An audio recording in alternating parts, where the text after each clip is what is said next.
முத்தமிழ் முருகனுக்கு அரகரோகரா. இன்னைக்கு இந்த காணொளி பதிவுல நம்ம என்ன பார்க்க போறோம்னா, ஒரு குறிப்பிட்ட தெய்வத்தினுடைய சக்தி ஆற்றல் நிலைகளை அந்த தெய்வத்தினுடைய திருமேனியிலே வைத்து கட்டி விட்டார்கள் என்றால் அந்த மாந்திரீக கட்டுகளை எவ்வாறு நாம் நீக்கிக் கொள்ள வேண்டும் என்ற ஆன்மீக தகவல்களை தெரிந்து கொள்வோம்.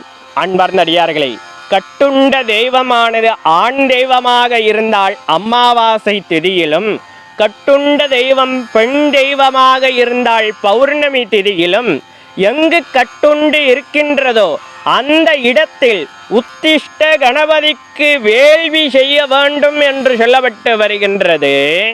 அடுத்ததாக, கன்று ஈண்ட நமது நாட்டு பசுவின் கோஜலம், கோசானம், பால், தயிர், நெய் என இந்த 5 வஸ்துக்களையும் ஒன்றாக கலந்து கட்டுண்ட தெய்வத்தினுடைய திருமேனிக்கு அபிஷேகம் செய்ய வேண்டும்.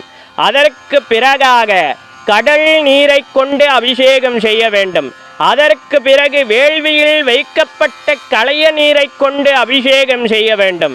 அதற்கு பிறகாக அந்த தெய்வத்திற்கு பிரியமான படையல்களை படைத்து தூபம் தீபம் காண்பித்து வர அந்த கட்டுக்கள் நீக்கப்படும் என்று சொல்லப்பட்டு வருகின்றது.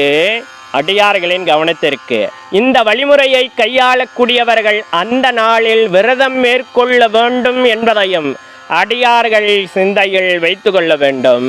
மேலும் இந்த வழிமுறைகளை ஆண் தெய்வமாக இருந்தால் 8 அமாவாசையிலும், பெண் தெய்வமாக இருந்தால் 8 பௌர்ணமிகளிலும் தொடர்ந்து செய்து வர சிறந்த பலனை அடியார்கள் கண்கூடாக காணலாம், உணரலாம் என்று சொல்லப்பட்டு வருகின்றது என்பதை அடியார்களிடம் பகிர்ந்து கொண்டு மேலும் ஒரு இனிய பதிவுகளை வந்து சந்திக்கின்றேன். இதுபோல ஆன்மீக சார்ந்த ஏதேனும் சந்தேகங்கள் இருந்தாலும் கூட தயங்காமல் கருத்துரை பெட்டி என்று அழைக்கப்படுகின்ற கமெண்ட் பாக்ஸில் பதிவு செய்யுங்க.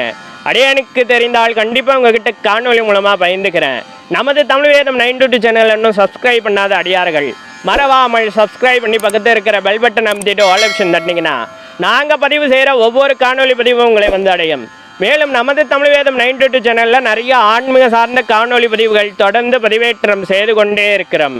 அதெல்லாம் இன்னும் பார்க்காத அடியார்கள் ஒரு முறை சென்று போய் பாருங்கள். உங்களுக்கு தேவைப்படும் தகவல்கள் அதிலும் இருக்கக்கூடும். அடியார்களின் வசதிக்காக பிளேலிஸ்டம் தயார் செய்து வைத்திருக்கின்றோம். சர்வம் முனீஸ்வரம், சகலம் முனீஸ்வரம். நம சிவாய.